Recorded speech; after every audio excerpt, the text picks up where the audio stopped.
Hello everybody, welcome to my channel, and in today's video I'll provide you with a great listening practice. It's gonna be somewhere in between intermediate and advanced, so if you're able to understand what I'll be talking about, oh my god my friend, your listening skill is just very good. Just come on, you're fluent in listening. I'll be talking with a normal pace, with a pace that I usually use in my daily life, without much slowing down or speeding up, because I think my measurement of fluency is not just the speed which I'm able to comprehend, but the variety of ideas that I'm able to conceive and get across other people. So our topic for today is mental discipline. What is mental discipline? Mental discipline is the ability of a human being to direct his thought process and to use his mind in the way that serves this individual. In other words, we can use our mind to destroy our life and to fill it with insecurities, anxiety, and troubles, or we can use our mind for creating wealth, prosperity, abundance, and a peace of mind. Not so many people are aware of this concept of mental discipline, therefore, they remain unconscious throughout all their entire life. And here are several steps that we're about to implement and install into our subconscious in order to start commanding our future. And the first one is the habit of responding strategically to our circumstances instead of reacting to them. You see, most people nowadays are just reactive and susceptible to the stress. They never learn how to manage their negative emotions or thoughts, but instead, they become the slaves to their emotions and get imprisoned by them. You see, it works in a very simple matter. At first, a negative thought comes to your mind and invades your subconscious. Then you start overthinking about something. Then your mood decreases over time. And it's natural because you never learned how to direct your thought energy. When a negative thought comes to your mind, you always have a choice what to do. You have several options. You can overthink this thought, it will take you over, drain your energy, and exhaust you. And at the end of the day, you will find yourself broken, overwhelmed, and tired. Or you can preserve your energy, reject this thought, skip it, throw it away. This way, you literally break the walls in your consciousness and destroy the limitations of your negative assumptions, which hold you back from the positive thinking and the life of your dream that you haven't lived yet. This is why it is so vital and important to learn how to choose your thoughts. Imagine you're in a conversation with your colleague, your friend, or your acquaintance, and suddenly, unpredictably, the conversation turns into a conflict or an argument. Do not try to push negativity back or argue with your opponent. This is the worst thing you can do. Also, do not try to convince somebody that you're right. This is how you weaken your authority. Simply admit that everybody has their own opinions and their own perception. Admit that and express yours if needed. And then simply walk away if the conversation no longer serves your purpose. Surround yourself with people who are cheerful and positive, who will encourage you instead of bringing you down or telling you about your limitations. The most common problem in our society nowadays is that people surround themselves with negative and miserable people, and then they just complain why my life is falling apart. This is very simple to answer, my friend, because people with whom you're talking on a daily basis, they have the most impact and influence on you. If you wonder how your life is gonna look like in 10 years or in 20 years, just try to analyze your inner circle and who enters it, for the reason that people with whom we associate the most are gonna determine the entire course of our future. And it's not a suggestion, not a superstition, it is scientifically proven. Or let us imagine a situation when a person was raised in poverty, an unsafe and shady environment where the thug behavior was the only way to survive. Of course, naturally, while growing up, this person developed and strengthened all his mental patterns that are right now responsible for his current behavior, his mental attitude, and also his assumptions about money. This is why this person can find himself anxiously desperate about money because he's afraid of getting back to the poverty. Does that make sense? I think it makes a perfect sense. So yeah, it is an essential part of mental discipline, a very important component that we study, and therefore we can control our mind instead of being enslaved by this.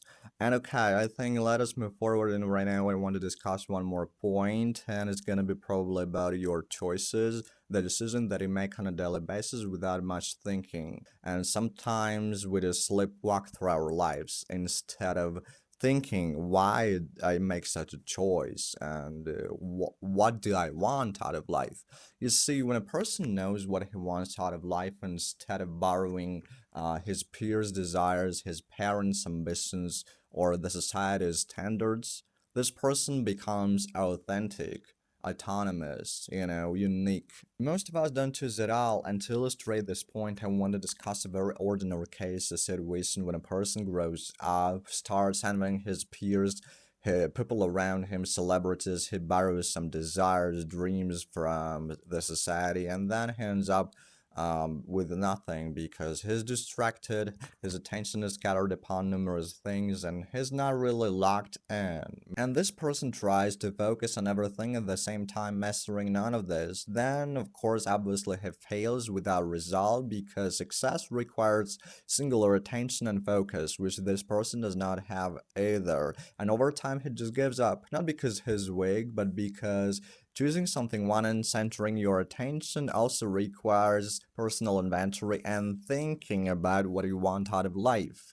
And it's very difficult to think in overstimulated, cluttered environment where you're seduced by distractions or temporary solutions, comfort, instant gratification, notifications, a lot of things. So we're just distracted. This is how we waste decades, years, and then we open the door to mediocrity. What you once wanted and dreamt of faded into dust, and right now you have nothing but just a momentary pleasure.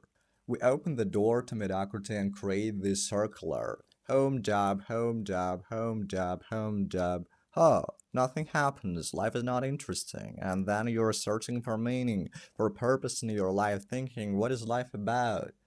Life has never been about anything. We just create our own meaning. We build our destiny. And it starts with consciousness, choosing what you want out of life, sitting in silence for 30 minutes in a day and thinking what I want, what are my passions, what are my dreams. And then you start going in one direction that you've chosen wisely. Right now, let me draw a conclusion, the line in the sand, to summarize things a little bit and say, finally, what mental discipline is. I think we can come to that conclusion that mental discipline, generally speaking, it is just our ability to think for ourselves, to decide what we want out of life, our opinions, our beliefs, our hobbies, what we want to do, what we reject, what we approve of. It is knowing who you are, where you're going, and possessing your authenticity. Nowadays, the world tries to convince us that our worth is measured by our success, how much money we possess, or our property. But it's a falsehood. Money is just an idea, it is a piece of a paper. And what is more important, what really matters, it is what behind money, what money gives you, what kind of lifestyle it provides you with. I'm not talking about relaxation under the palms or beautiful trees. No, I'm talking about what you do, what kind of purpose you serve, what service you provide, your responsibility, maybe your dream that you're fulfilling every single day for what you rise every morning at 5 a.m. Money is a byproduct. It is your circle of genuine and sincere people with whom you collaborate and cooperate on a daily basis, building something meaningful and scalable for your happiness, your family, or even the next generation. It is your ability to choose freely the continent, city, or country in which you can live and enjoy your life. So, money is really about many things, and the status or prestige is of the least value here. So, one of the best recommendations that I could give you if you want to become mental discipline is to develop a voracious appetite towards reading high quality books for the reason that when you read, you gather new information, new knowledge, and therefore you learn faster from your mistakes and from life in general. This way, you just become impervious to defeat and any kind of circumstances. You have a constant progress and you become impervious to regress. That's it. If you want to be disciplined, not just in your thoughts, but also in your actions and deeds, here's one thing you gotta apply to your life in order to get a tremendous result.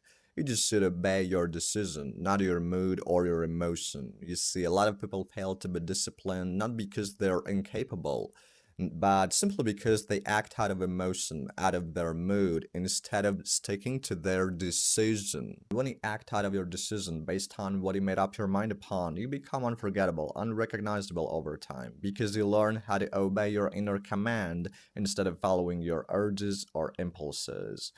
Here's the question: didn't you expect to pay some price or some cost of your decision, your goal? It is that obvious. And often this price can be in the form of resistance, boredom, tiredness, or discomfort. And we gotta pay this price because there is no such a thing as something for nothing. If you want to get something, you gotta give something. The more you fit in the process and understand the price, the more resistance gradually goes away until eventually it fades into dust and you feel better than before. You feel just amazing. So this is a very important point to keep in mind every single time when you decide to act on something but want to quit this in 3 days. Don't quit, don't delay, stay on the track, because if you say to yourself, just today I'll skip this, today will turn out to be 3 weeks until you start over again. And this is a very common trap in which people are dwelling for decades, my friend. So, okay, my friend, I think I'll be slowly ending my video here at this point. I hope you enjoyed everything of what you listened to today in this video, and I hope to see you in the next episode. Have a nice day, learn English, stay on the track, believe in yourself, and most importantly, yeah, just enjoy the process. English is a very funny and enjoyable process. Okay, have a nice day, my friend. Bye bye.